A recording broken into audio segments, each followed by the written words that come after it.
All right, this is Friday, April the 3rd, and we have Pastor Ken Hovind on the phone, and Ken Hovind has allowed me to bring up his spotlight page on lulu.com, which is, if you go to lulu.com and type in the name Ken Hovind, all of your ebooks, or not all of them, but a great deal of them, Mr. Hovind, are out there. I know you haven't seen a web page probably in 8 years, but we've done our best to put your books up there in e-format, so people, ebooks in e-format, so people can download them and read them.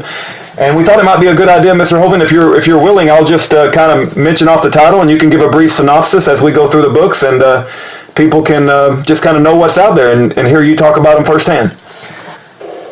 That'd be great. Okay, the first ones that we have on the page, as we bring up your spotlight page, sir, is the Magic Globe series, Book 1, Book 2, and Book 3. All right. Well, I have 5 small grandchildren, and I wrote all those books from prison. I believe each book probably contains 4, 5, or 6 different stories. I haven't seen the finished product since they finished it, but what I did is I wanted my grandkids, I wanted to teach and still be grandpa, teach them things like I would have if I was home. So this was my attempt to be grandpa by remote.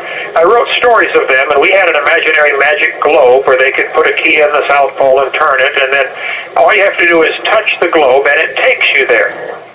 And you can also turn the dial at the top and take you back in time. So in those series of books, the grandkids and I go back and visit all kinds of Bible characters, and we go to different countries and visit and learn about different animals. We go to Norway and talk to the talking reindeer, and it's just kids' stories that teach them the amazing creation of God, and also begin to teach them not only to appreciate God's creation, but about soul winning and evangelism. That's one of my heartthrobs for my kids and grandkids, is to not only teach them to love God themselves, but go get somebody else saved. So I think that Magic Globe series, that was so fun to write, and I wrote, Leslie is illustrating them, fabulous artist, doing great a job there illustrating them. So yeah, I would really encourage people to get those and share them with especially kids, probably 5 to 12 maybe. Adults like them too. Everybody that's read them said, wow, these are cool stories. So those were several years ago from prison that I wrote. So I'd love to have your comments on those. Thank you, brother. All right. Thank you, Pastor Hovind. The next series of books that we have up on lulu.com is The Long Trip Home, and The Colorado Adventures. Very good. Those were probably the most fun books I've ever written. The Long Trip, the grandkids and I decided to take a trip from Pensacola to Colorado to dig dinosaur bones. And then the Colorado Adventures, we're traveling all over Colorado, stopping and seeing all the sights. And in The Long Trip Home, we take a different route home.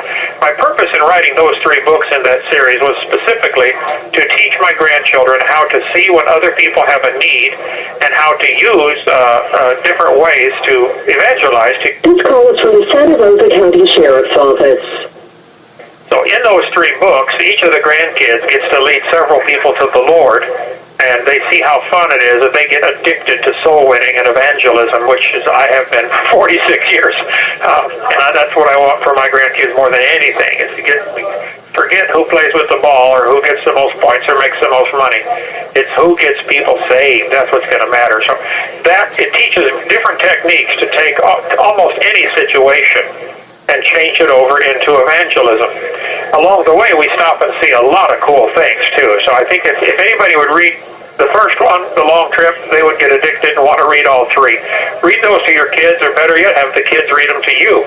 I try intentionally with everything I do to avoid big words and make everything simple. I'm not trying to impress anybody. I'm trying to get people saved and get them fired up to live for God. So that was just a real fun series to write, and I still cry when I read it.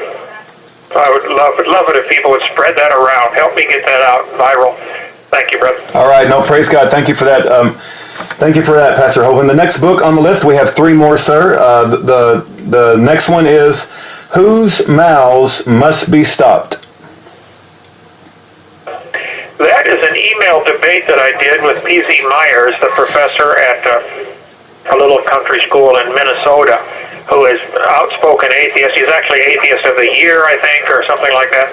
Anyway, so he wrote some nasty stuff about me on his website a year ago. Somebody sent it to me, and I responded. And then he responded, and I responded back and forth, and it's fun to watch. His responses get shorter and shorter, and I finally absolutely shut him up. Titus chapter 1 talks about there's some people you just have to stop their mouth. Amen. Proverbs 26 gives us the option to answer the fool or to not answer the fool.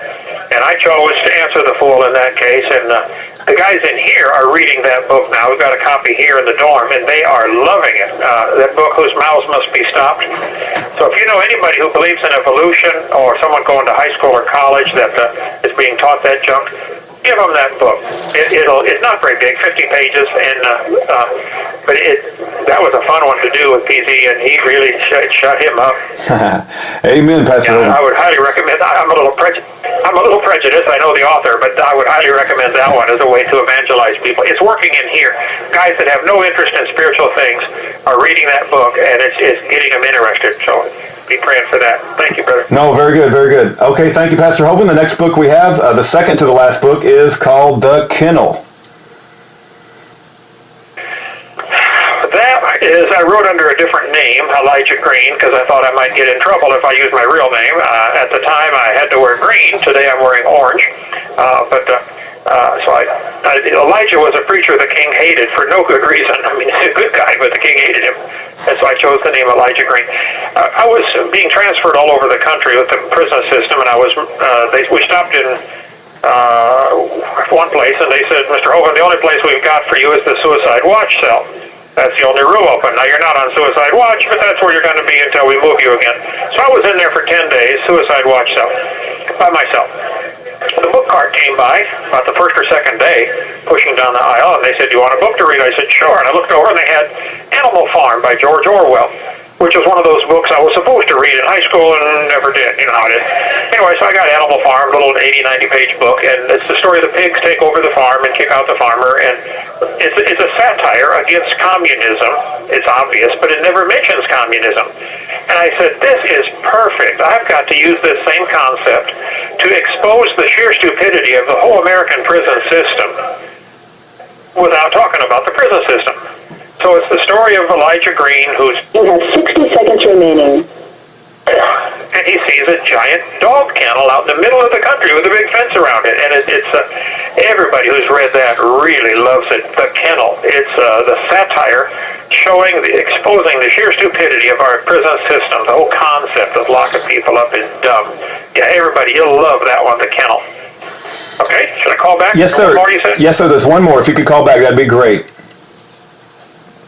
All right, we'll do it. Okay, thank you, sir. All right, Pastor Ken Hovind's going to call back and give us the synopsis on his last book.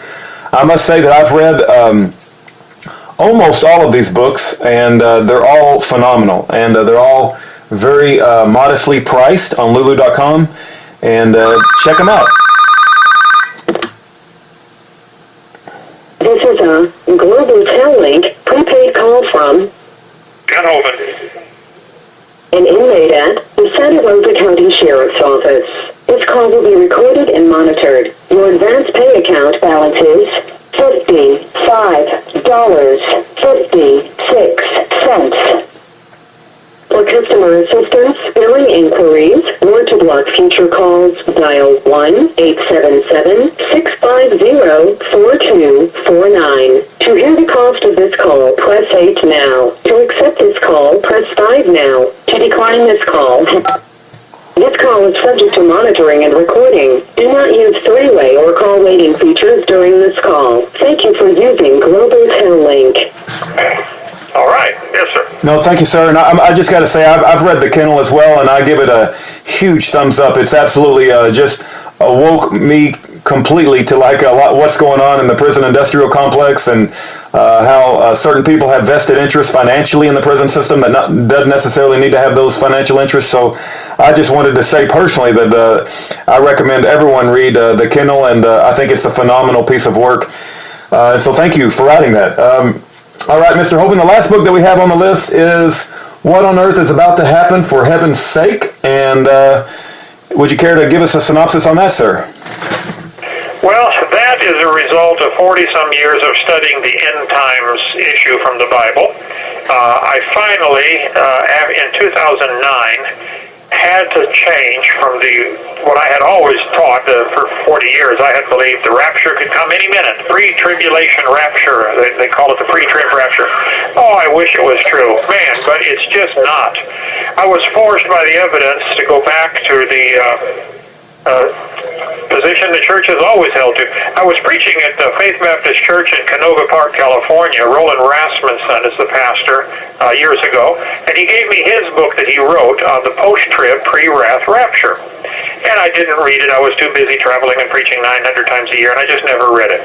So when I was in prison, I had my wife or somebody sent it in to me, and I finally read it, and I said, wow, this hits the nail right on the head. And I began really extensive research for a long time, 4 or 5 years, reading and studying and rethinking everything, and I was forced to go back to the position the church has always held to. The Lord comes back after the tribulation, before the wrath of God falls. I found out there was a 15-year-old girl in Scotland in 1830 that had typhoid fever, I don't know, some kind of fever. She was in bed for 2 months. This call is from Santa Rosa County Sheriff's Office. She had dreams and visions about the Lord coming back before the tribulation, and she's the one who started the whole pre-trib idea. And a guy named Darby, who lived at the same time, took it up and said, yep, the Lord's coming any minute, folks. He could come any minute. And, oh, it's just not true. And the whole Left Behind series with Tim LaHaye is based on that idea. Schofield Bible teaches it. I mean, it's amazing how far that spread since 1830. And I was sucked right into it. And I was very guilty of teaching something I had not really studied for myself. And so I said, Lord, I'm sorry, forgive me, help me now to share the truth. And so what I did with the book, What on Earth's About to Happen, I summarized the entire book in about 8 pages. And then everything else in the book, it's like 260 pages, is appendixes that give more details about that. And I have it divided into 7 sections. Part 1 is what about the creation? Because 2 Peter 3 says the scoffers in the last days will be ignorant of the creation, the flood, and the coming judgment. So part 1 is about the creation, and there's 30, 40 pages on stuff I cover in my seminar, you know, the age of the earth and things like that people have already seen if they've seen my video seminar. Part 2 is about the flood. Again, more things I've already covered in my seminar series. Part 3 is about Daniel's visions and prophecies in the book of Daniel. And so I explain some of the key dreams there and talk about the future in the book of Daniel. Part 4 then is all about the 7-year period that most people call the tribulation, or the 70th week of Daniel. And I've divided that up into 5 parts, 4A, B, C, D, and E. And then part 5 is the 1,000-year millennial kingdom, and that's also divided into 5 parts, 5A, 5B, C, D, E. And 6 is about the Great White Throne Judgment, and 7 is, okay, in light of all this, what should we do? Practical advice from the Scriptures, what to do to prepare for the coming tribulation. We're going to be here, folks. I wish we weren't, but we are. So what do you do? How do you get ready for something like that? And so far, everybody that's read that one really loves it. I've had, critics who say, I don't believe this. I believe the Lord can come any minute, but you're getting me. I'm having to, I don't know why I believe that. Well, I didn't either. I taught something I hadn't studied. I think if you'll study it, give it an honest hearing, you'll have to say, wow, the church has been right for 1,800 years, and we've been duped in the last 200 years with this wrong theory. It's just wrong. So yeah, I'd love to get people's comments on that. That was that's thousands and thousands of hours went into that book. That's probably the most key book I've ever written. And I'm no author, I know that. I'm not an author, but I know how to explain things in 4th grade language. I'm a good explainer, so I think everybody likes it that I can simplify it down. Not trying to impress anybody, just trying to teach the truth. So yeah, let me know your comments on that one. No, thank you, Pastor Hovind. All right. No, thank you very much for letting us go through your books, and just thank you for taking the time out to put your thoughts down in these books. I think it's incredibly valuable, and I myself have learned quite a lot reading them myself. So any other things you want to say on the issue of books before I close down the audio? Well, I've written a total of 37 from prison. There are several more that, my son's ministry is carrying the first 2, Danny the Dinosaur. There's actually 7 books in that series. The other 5 are written but not illustrated. So they're being worked on. I wrote several other series of books, 4 or 5, my Dear God letters. There's nearly 500 of those that'll end up being in 7 or 8 books. Different folks are working on those, so we'll hopefully get those up one of these days. That was really fun, the Dear God series. But anyway, I've tried to use this prison time wisely rather than sit and watch TV and play cards like some guys do, and I hope what I've done will help encourage people to live for the Lord and to win souls. That's the whole goal. So that's it, brother. Thank you so much. All right. Thank you, Pastor Hovind.